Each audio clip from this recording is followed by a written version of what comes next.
Nah, pagi ini saya akan sharing berbagi dengan saudara sebuah pengajaran firman Allah yang saya berikan judul sikap dalam menghadapi krisis kehidupan.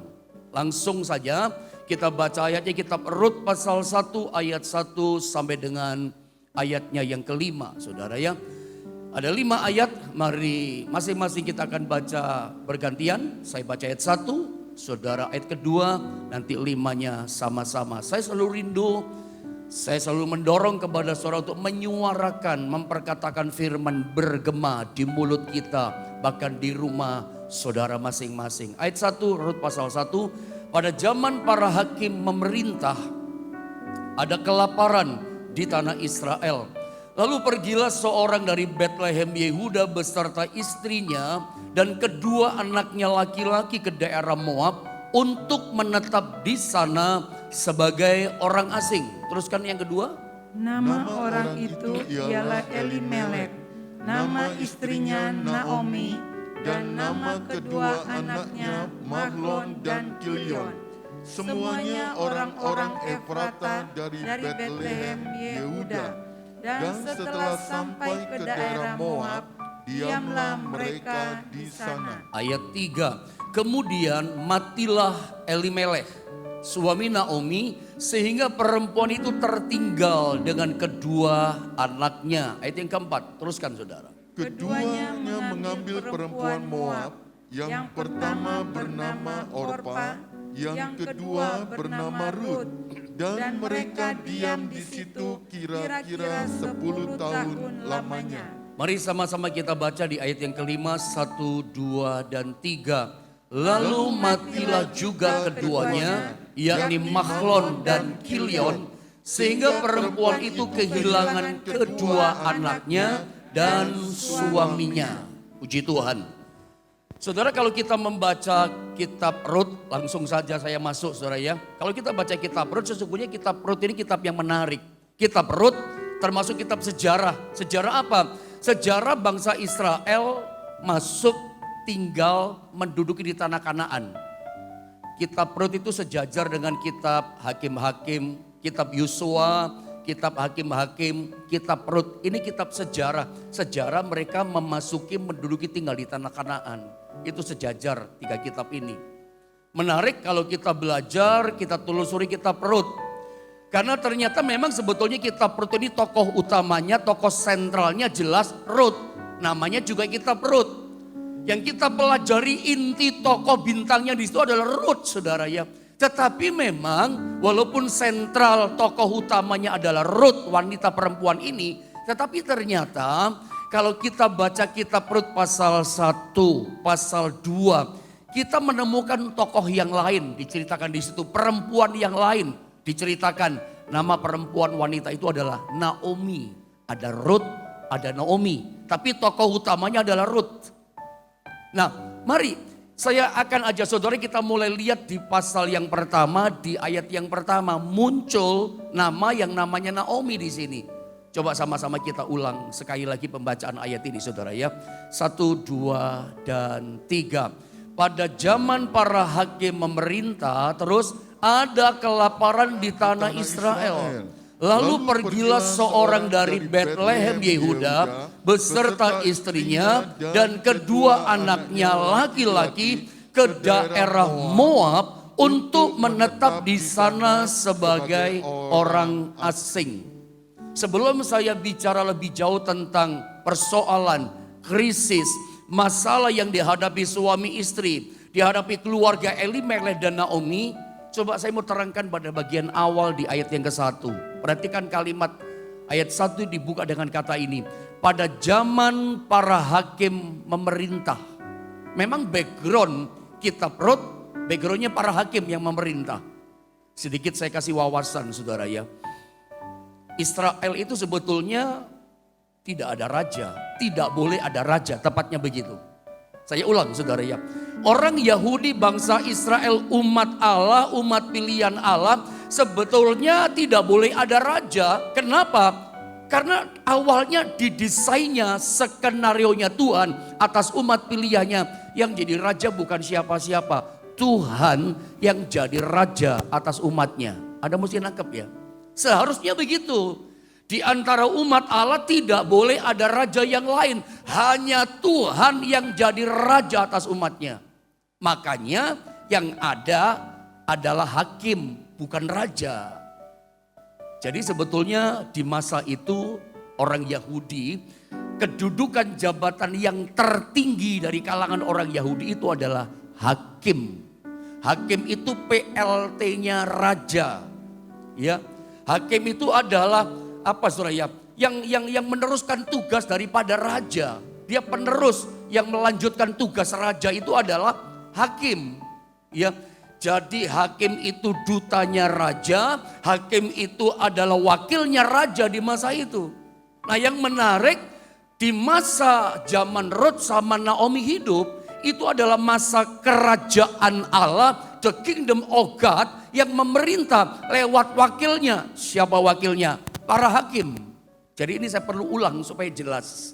Supaya Anda jadi anak Tuhan tidak pernah kecewa ketika kita hadapi krisis. Sebab di masa Rut itu ada, itu masa kerajaan Allah, masa the kingdom of God itu memerintah lewat dutanya, lewat wakil raja, lewat PLT-nya. Siapa PLT-nya? Para hakim. Jadi kerajaan Allah memerintah lewat para hakim. Tapi di sini kita lihat ketika kerajaan Allah memerintah lewat para hakim. Sebab hakim itu kayak jadi rajanya lewat Allah. Tidak ada raja. Makanya ketika orang Yahudi Israel minta Raja Saul manusia jadi raja mereka. Baca di Alkitab. Itu bikin Tuhan kesel hatinya. Tuhan marah sebetulnya. Tuhan gak suka.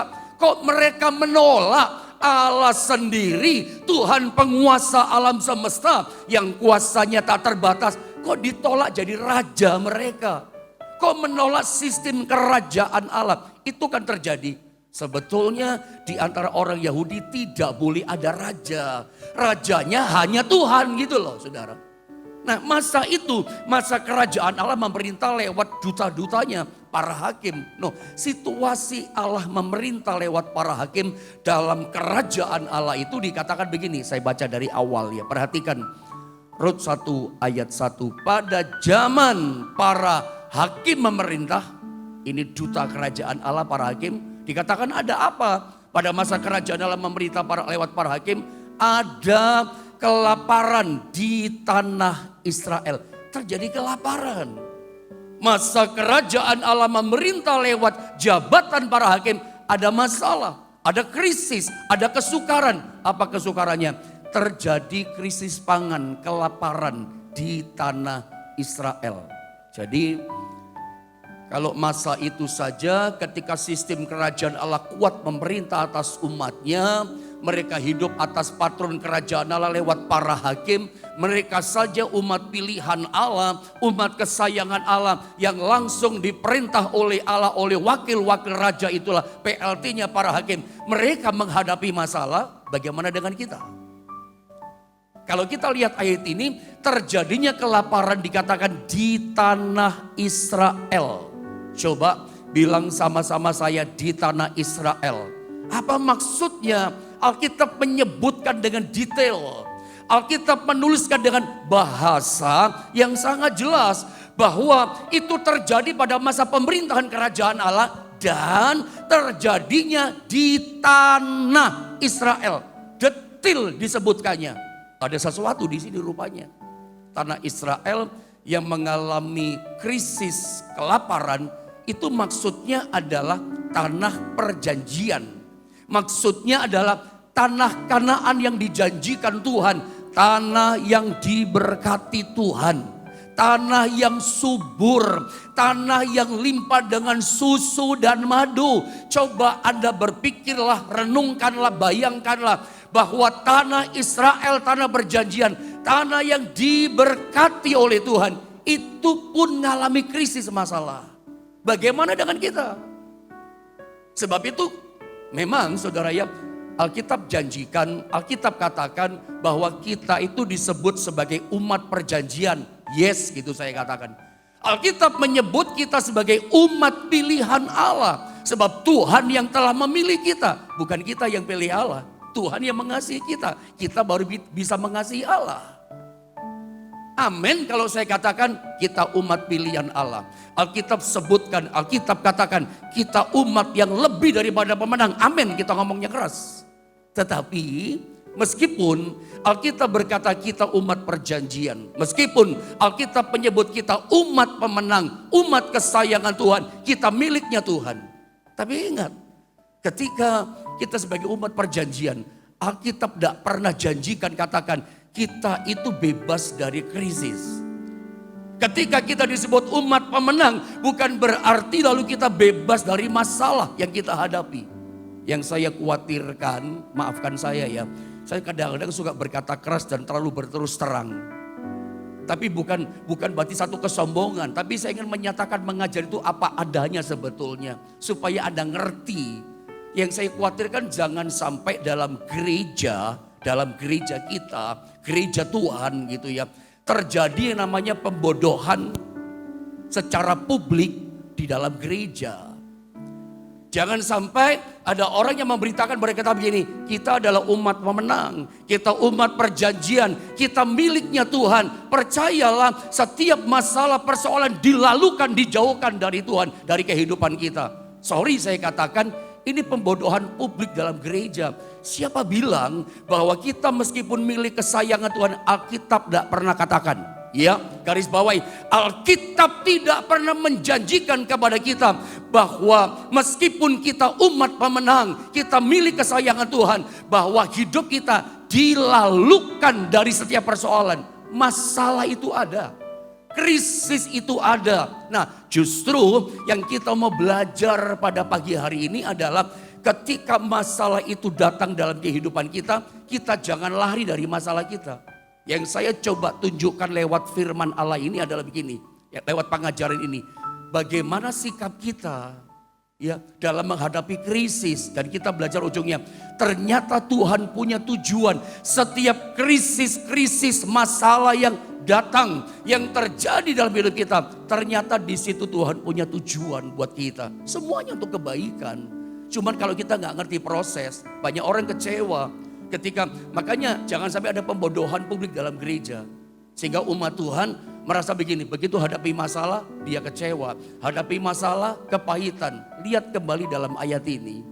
Bahwa di tanah Israel, di tanah perjanjian sendiri, terjadi yang namanya krisis, kelaparan. Ini berita firman. Ini Alkitab yang katakan. Coba kita masuk ya di ayat yang kedua. Tapi sebelumnya saya ngomong ini sama saudara, lihat gambar itu ya. Jadi artinya krisis itu bisa datang kapan saja dalam kehidupan kita. Kapan saja. Kita itu gak usah cari-cari masalah. Masalah udah cari kita. Apalagi kalau saudara cari-cari masalah. Oh, dia bisa datang sama teman-temannya saudara. Jadi kalau kita bicara masalah, kita bicara krisis, dia bisa datang kapan saja. Meskipun kita umat perjanjian, kita umat Allah, yang namanya masalah itu bisa datang. Kita bukan kebal dari masalah. Kita masih di dunia. Saya ajar saudara kita lihat di ayat yang ke-1 juga saudara. Di sini ada kata Bethlehem, saya baca ulang ya. Pada zaman para hakim memerintah dikatakan ada kelaparan di tanah Israel. Tanah perjanjian maksudnya. Lalu ada peristiwa diceritakan di ayat 1. Lalu pergilah seorang dari Bethlehem Yehuda beserta istrinya dan kedua anak laki-lakinya. Itu keluarga berarti ini ke daerah Moab. Ke daerah bangsa kafir. Untuk apa? Untuk menetap di sana sebagai orang asing. Diceritakan ada satu keluarga Elimelek, dikatakan ketika krisis kelaparan terjadi, menghadapi masalah, ini jangan ditiru. Elimelek, Naomi dan dua anaknya Mahlon Kilion dikatakan mereka meninggalkan Bethlehem. Di Bethlehem, jadi masih rangkaian di ayat 1 saudara ya. Ini kelaparan, ini krisisnya menarik ya. Terjadinya di Bethlehem, saya ulang. Masalah besar kelaparan yang terjadi itu bukan aja menimpa di tanah perjanjian. Fokus bagus banget Alkitab katakan. Terjadinya di Bethlehem. Saya suka terangkan kata Bethlehem berkali-kali. Ini barangkali untuk kesekian kalinya. Hanya untuk reminder mengingatkan kita. Bethlehem, Bet itu rumah, Lehem itu roti. Jadi Bethlehem itu artinya adalah rumah roti. Nah, Rumah roti pun dalam ayat ini. Namanya rumah roti, itu harusnya tersedia roti terus dong. Konotasinya begitu kan kira-kira. Artinya harusnya yang namanya rumah roti, harusnya ada terus roti. Jangan sampai kurang roti kan gitu. Tapi ternyata ayat 1 luar biasa menyebutkan detail kepada kita. Bethlehem yang adalah rumah roti satu kali bisa juga mengalami krisis roti. Ini menarik saudara ya. Bethlehem rumah roti, krisis roti. Sebetulnya kalau kita bicara Bethlehem, saya ingin mungkin saya lepaskan dari pertama. Bethlehem rumah roti itu sebetulnya bicara pribadi Yesus sendiri. Ada jangan tiru keluarga ini. Tinggalkan Bethlehem itu berarti tinggalkan Yesus. Kenapa Bethlehem rumah roti yang penuh dengan roti bicara Yesus? Itu ada dalam Yohanes pasal 6 ayat 35. Aku adalah roti kehidupan. Atau kalau Anda mau coba dicek saja ya. Kita lihat bahwa Bethlehem itu menggambarkan Yesus sendiri. Saya cari ayatnya apakah betul Yohanes 6 ayat 35. Iya betul saudara, Yohanes 6 ayat 35. Bisa saya minta tolong? Ditampilkan ayatnya. Iya, Yohanes 6 ayat 35. Maksud saya biar lengkap untuk saudara firman Allah pagi ini. Kata Yesus kepada mereka, akulah roti hidup. Roti itu selalu bicara Yesus, akulah roti hidup. Barang siapa datang kepadaku ia tidak akan lapar lagi. Dan barang siapa percaya kepadaku ia tidak akan haus lagi. Karena apa saya katakan rumah roti gambaran Yesus? Karena roti itu bicara pribadi Yesus. Makanya sebetulnya pelajaran bagusnya dalam sikap menghadapi krisis adalah jangan seperti keluarga ini. Keluarga Elimelech kayak lagu lah. Jangan kau tinggalkan Bethlehem kalau kau tak mau jatuh. Terus jangan tinggalkan Tuhan Yesus kalau kau mau tetap teguh. Saudara mau tetap teguh, mau keluargamu tetap solid, bisnismu tetap teguh, tetap kuat, makin lama makin teguh, makin lama makin dilengkapi. Sederhana saja kuncinya, jangan pernah tinggalkan Bethlehem. Bethlehem itu juga bicara rumah penggembalaan, rumah Tuhan. Jangan pernah jauh dari rumah Tuhan. Rumah Tuhan itu rumah penggembalaan buat kita. Karena rumah roti bicara pribadi Yesus. Tinggalkan Bethlehem sama dengan tinggalkan tuntunan Tuhan. Makanya kita lihat ujungnya nanti. Saya langsung bawa saudara jauh ini rupanya. Ujungnya keluarga ini gak teguh tapi hancur. Satu persatu hancur, satu persatu rontok. Kenapa? Hadapi krisis malah jauh dari Tuhan. Tinggalkan Bethlehem. Ini pelajaran keras buat kita. Bahwa yang namanya masalah, saya ulang, itu bisa menimpa siapa saja dan bisa datang pada siapa saja. Masalah gak usah dicari. Dia udah datang sama kita. Apalagi saudara cari-cari masalah. Oh dia datang serombongan sama saudara. Tetapi saya mau katakan gini, dia bisa datang kapan saja. Tetapi ketika masalah datang, sikap kita harus benar. Cara pandang kita mesti benar. Disinilah nilai iman kita kelihatan. Jangan bersikap seperti satu keluarga yang tinggal di tanah perjanjian. Hidup dalam perjanjian Allah, punya perjanjian Allah. Kurang apa? Hidup dalam anugerah, hidup dalam janji-janji Tuhan yang luar biasa. Saya mau bilang, Anda dan saya punya janji Tuhan. Kita hidup dalam perjanjian Tuhan. Kita dipelihara oleh janji Tuhan itu. Yang membuat kita ada hari ini, itu karena janji Tuhan sama kita. Yang membuat ada terpelihara. Kita bisa melewati macam-macam kesukaran. Itu karena kita pegang janji-janji Tuhan. Jangan tinggalkan tanah perjanjian. Jangan tinggalkan Bethlehem, pribadi Tuhan sendiri. Kalau kita lihat di ayat yang kedua. Coba sama-sama kita baca deh ayat ini ya. 1 dan 3. Nama orang itu ialah Elimelech. Nama istrinya Naomi. Dan nama kedua anaknya Mahlon dan Kilion. Semuanya orang-orang Efrata dari Bethlehem, Yehuda. Dan setelah sampai ke daerah Moab, diamlah mereka di sana. Saya sedikit mau terangkan kata ini. Mungkin Anda pernah dengar ya. Kepala keluarga namanya Elimeleh. Eli artinya bapak, kita sama-sama tahu Meleh artinya raja. Ya, jadi bapak adalah raja. Ya. Tuhan itu raja. Jadi kalau satu kali saudara yang muda punya anak, ya saudara boleh kasih nama anak saudara Elimeleh. Karena Elimeleh artinya bagus. Allah Bapa adalah raja atau Allah adalah raja. Dan bagus ya arti namanya. Istrinya Naomi. Saya suka terangkan ini. Naomi artinya manis. Sesuai dengan pribadinya memang menyenangkan, manis sikapnya. Nikmat, menyenangkan. Kalau saudara baca dalam kitab sejarah tentang Naomi. Nanti begitu dia balik ke Bethlehem. Semua orang kenal sama dia loh. Ini rupanya orang yang dikenal dan terkenal. Mereka pangling mungkin sudah agak hitam, agak kucel. Karena dia jadi miskin dan susah kan tinggal di Moab. Ya. Tapi orang masih kenal, rupanya orang terkenal Naomi. Apakah betul engkau Naomi si manis itu? Karena memang rupanya dia dikenal. Orangnya memang kepribadiannya. Naomi ini cocok sama namanya, cocok sama pribadinya, cocok sama kelakuannya. Memang manis, memang menyenangkan bagi banyak orang. Bisa dinikmati banyak orang, itu Naomi. Tapi aneh. Kasih nama anaknya Mahlon dan Kilion. Mahlon artinya sakit-sakitan, Kilion artinya sedih dan merana. Dan nanti kalau kita ikuti, inilah yang terjadi pada Naomi. Keluarga ini sakit-sakitan, sedih dan merana. Makanya ternyata kalau kita kasih nama anak, betul ya, orang-orang di Jawa setahu saya, apalagi kita orang beriman.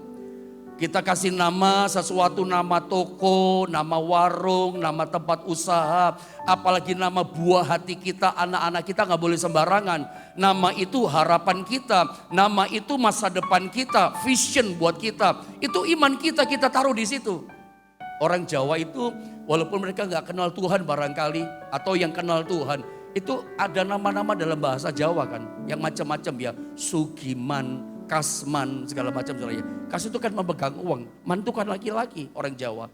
Sugiman, Sugi itu kaya, mantu laki-laki, laki-laki yang kaya. Jadi orang tua punya harapan supaya anakku dewasa kaya dan seterusnya. Orang Jawa saja itu kasih nama gak sembarangan. Tapi kita lihat aneh dan saya gak ngerti apa latar belakangnya. Kenapa orang tua ini kasih nama anaknya sakit-sakitan, sedih dan merana. Dan itu terjadi pada kedua anaknya. Memang merana, keluarga ini merana betul terkatung-katung di Moab. Saya tidak berputar panjang di sini. Tetapi dikatakan mereka tinggalkan Bethlehem rumah roti. Lalu dikatakan pergi ke daerah Moab. Pertanyaannya, kenapa mereka tinggalkan Bethlehem? Sederhana, ada krisis. Kenapa mereka tinggalkan tanah perjanjian? Di mana Tuhan punya perjanjian sama mereka di situ. Mereka gak boleh check out tinggalkan perjanjian. Tapi mereka angkat kaki dari perjanjian Allah. Dari rumah roti. Kenapa? Ada masalah, ada krisis. Lalu mereka berpikir gini, karena Bethlehem sedang ada kesukaran, datang kesulitan. Mereka lihat Moab. Moab lebih makmur, Moab lebih menjanjikan masa depan. Di sana negeri yang kaya. Akhirnya mereka imigrasi ke Moab. Mereka berharap dapat sesuatu yang bagus di sana masa depannya. Nanti saya terangkan pada berikutnya. Saya sekarang estafet baca ayat 3. Lalu 4 dan 5. Saya baca saja ayat ini ya. Kemudian matilah Elimeleh suami Naomi. Ya, mulai terjadi saudara ya. Sehingga perempuan itu tertinggal dengan kedua anaknya. Terus apalagi keduanya mengambil perempuan Moab. Yang pertama bernama Orpa. Yang kedua bernama Rut. Dan mereka diam di situ, perhatikan kira-kira 10 tahun lamanya. Ayat 5. Lalu matilah juga keduanya, yakni maksudnya Mahlon dan Kilion, dua anak laki-lakinya. Sakit-sakitan, merana, memang terjadi ya. Sehingga perempuan itu, Naomi, kehilangan kedua anaknya dan suaminya. Itu kurang lebih ceritanya, pendeknya begitu. Setelah suami meninggal, lalu dua anaknya Mahlon Kilion meninggal, berarti tinggal Naomi, tinggal dengan kedua menantunya Rut dan Orpa. Singkat kata, karena sudah gak ada siapa-siapa, harta pun gak punya masa depan di Moab. Akhirnya Naomi berkata sama dua menantunya, sudah menantuku, kamu pulang kembali ke negerimu, pulang ke bangsamu, pulanglah kembali ke orang tuamu. Karena aku mertuamu gak punya apa-apa. Tidak ada yang diharapkan yang baik, yang manis buat masa depanmu. Pulang kamu ke rumahmu, ke bangsamu. Akhirnya singkat kata, Orpa pulang ke rumahnya. Itu singkatnya begitu ya. Sehingga setelah Orpa tinggalkan ibu mertua, mencium tangan dia pamitan, kisah Orpa, masa depan Orpa, langkah-langkah hidup Orpa gak ditulis lagi. Hanya sampai di situ. Begitu berpisah dengan Naomi, gak ada cerita lagi. Tapi Rut berkata, aku gak mau tinggalkan engkau ibu mertua. Kemana engkau pergi, di situ aku pergi. Di mana engkau bermalam, di situ aku bermalam. Bangsamu, bangsamu, bangsaku. Yang menarik begini, Allahmu, Allahku, Tuhanmu ibu mertua, itu juga Tuhanku. Singkat kata, berangkatlah keduanya. Mari kita lihat screen sedikit sini. Rut memutuskan ikut Naomi dan menyatakan kesetiaannya kepada Naomi, dan mereka berdua dikatakan pergi ke Bethlehem. Kita tadi barusan baca ayat 1 sampai 5. Nanti begitu kita baca ayat 6 sampai 18, sengaja kita gak usah baca. Itu percakapan mereka dari Moab menuju ke Bethlehem. Ngobrolnya mereka, komunikasi mereka. Ayat 6 sampai 18. Nah, begitu nyampe Bethlehem, apa yang terjadi? Ini singkat cerita, saya bawa cuplikan sama saudara. Lihat ayat 19 dalam Rut pasal 1. Sama-sama kita baca saudara, 2 dan 3. Dan berjalanlah keduanya sampai mereka tiba di Bethlehem. Terus ketika mereka masuk ke Bethlehem, gemparlah seluruh kota itu karena mereka. Dan perempuan-perempuan berkata, Naomikah itu? Tetapi ia berkata kepada mereka, janganlah sebutkan aku Naomi, sebutkanlah aku Mara, sebab yang Maha Kuasa telah melakukan banyak yang pahit kepadaku. Ini kalau diterangkan panjang juga. Di seri-seri khotbah saya yang lain saya pernah terangkan ayat ini. Naomi berkata gini, jangan panggil aku Naomi, jangan panggil aku menyenangkan, panggil aku Mara. Mara artinya pahit. Jangan panggil aku menyenangkan, hidupku tidak ada senangnya di Moab. Jangan panggil aku Naomi, aku tidak ada manisnya, pahit. Ini pengakuan, ini sharing curhatnya Naomi.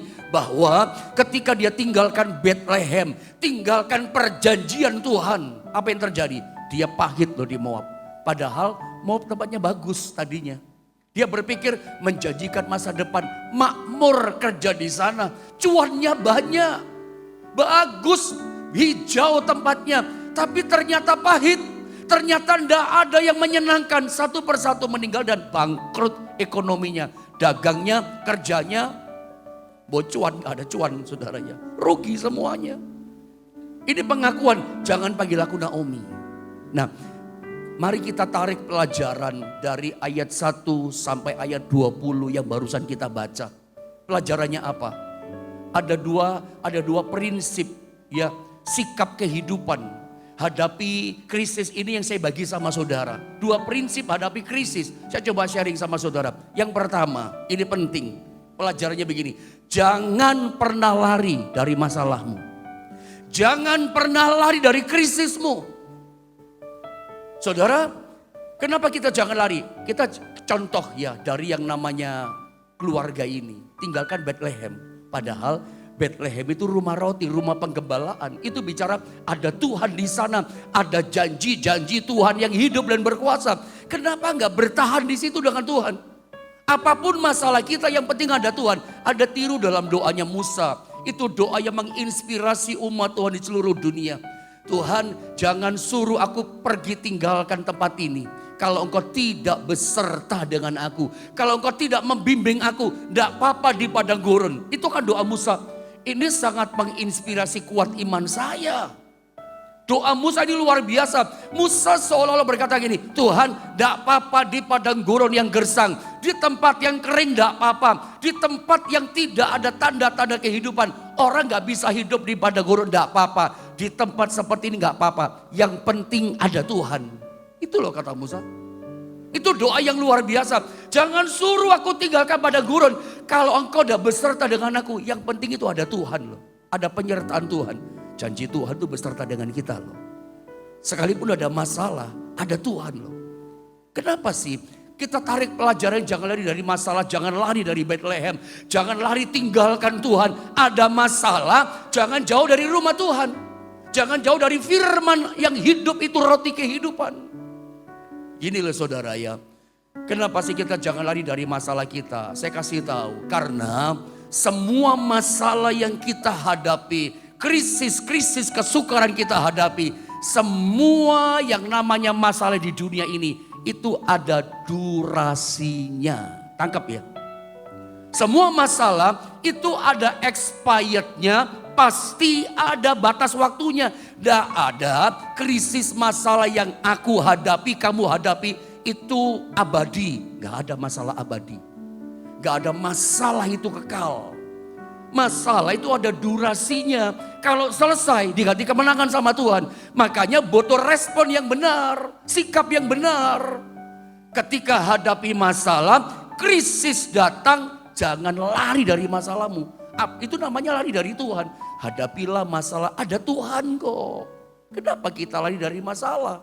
Hadapi masalahmu dengan Bethlehem. Dengan roti kehidupan, dengan janji-janji Tuhan yang hidup. Ada Tuhan, ada janjinya. Itu menyertai kita, itu anugerah buat kita.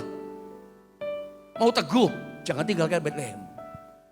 Masalah itu ada batas waktu kok, pasti ada pertolongan. Dan yang kedua, pelajarannya singkatnya begini. Ketika kita hadapi krisis, itu nanti sebagai bukti menunjukkan siapa yang memerintah hidup kita. Ketika kita dihantam sama masalah, kita kaget. Krisis datang tiba-tiba dalam hidup kita. Itu nanti kelihatan nilai iman kita. Kualitasnya seperti apa. Yang memimpin memerintah hidup kita siapa? Diri kita sendiri, emosi kita, keserakahan kita, hawa nafsu kita. Atau siapa yang memimpin kita? Elimelech, Naomi dan keluarganya kelihatan jelas. Yang memimpin bukan firman hidup mereka. Yang menguasai hidup mereka bukan firman. Yang menguasai bukan Tuhan, bukan perkataan Tuhan. Yang menguasai keinginannya sendiri, hawa nafsunya, keserakahannya. Hidup tidak dipimpin oleh Tuhan. Ketahuan. Makanya pelajaran keras buat kita ini. Saya tidak selalu firman Allah mengajarkan berkat dan kemenangan. Tapi kadang-kadang saya mengajarkan teguran-teguran, sikap-sikap yang salah supaya terbuka, supaya ada pencerahan. Sebab ini yang Tuhan inginkan. Anda jangan cuma kejar minta sama Tuhan apa yang kita inginkan. Anda harus ngerti apa yang Tuhan mau, apa yang Tuhan inginkan ketika hadapi krisis. Biar Tuhan yang memerintah kita. Saudara, latar belakang kitab Rut itu kan kitab Hakim-Hakim. Kalau Anda baca Hakim-Hakim itu kalau nggak salah pasal 21 ya. Pasal 21, pasal terakhir, ayat terakhir. Atau saya minta tolong multimedia, coba pasal terakhir, ayat terakhir. 25 nggak salah, pasalnya 21.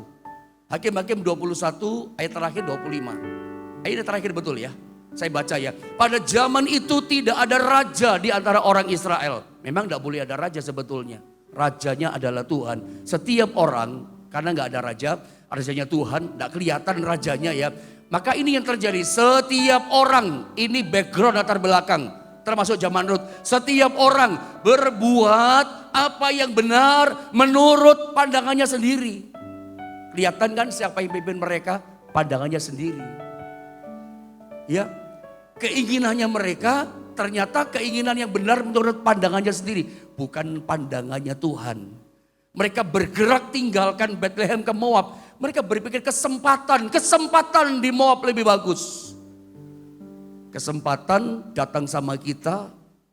Tapi kalau itu bukan kebenaran, jangan diambil. Saya ingin begini sebetulnya. Anda jangan jadi orang Kristen yang oportunis. Hanya sabat kesempatan. Kalau nggak benar jangan. Karena disinilah kelihatan yang pimpin kita siapa. Yang menguasai kita firman atau kesempatan. Yang kita kejar kesempatan. Saya ngerti, memang kita ini kebanyakan kita oportunis. Ada kesempatan Pak, cuan itu Pak, untung Pak. Tapi kesempatan belum tentu kebenaran loh saudara ya. Nanti ujungnya Anda akan mengalami seperti keluarga ini. Karena yang dipentingkan kesempatan, bukan kebenaran. Anda tinggalkan kebenaran, hancur, gak solid, gak teguh. berantakan, nggak manis, sengsara. Nanti ketika mereka kembali ke Bethlehem, tinggalkan Moab, tinggalkan kesempatan yang ternyata nggak benar, kembali kepada kebenaran, kembali kepada rumah roti, kembali kepada tanah perjanjian. Ada perjanjian Allah, dipulihkan luar biasa. Rut nanti akhirnya menjadi istrinya Boas, tuan tanah yang terkaya di Bethlehem. Bukan itu yang saya katakan, dari benih Rut dan Boas lahir Raja Daud, lahir Salomo, nanti lahir benih juru selamat dunia, Yesus Kristus Tuhan kita. Dari Rut, seorang yang mengalami sesuatu yang mulia. Kenapa? Kembali kepada kebenaran. Siapa yang pimpin hidupmu? Meskipun sekarang ada krisis, ada masalah, enggak apa-apa. Tetap pegang kebenaran. Ujung masalah, kemenangan, mujizat yang besar. Makanya jangan tinggalkan Bethlehem. Meskipun ada kelaparan, ada kesulitan, tetap dia pelihara kehidupan kita.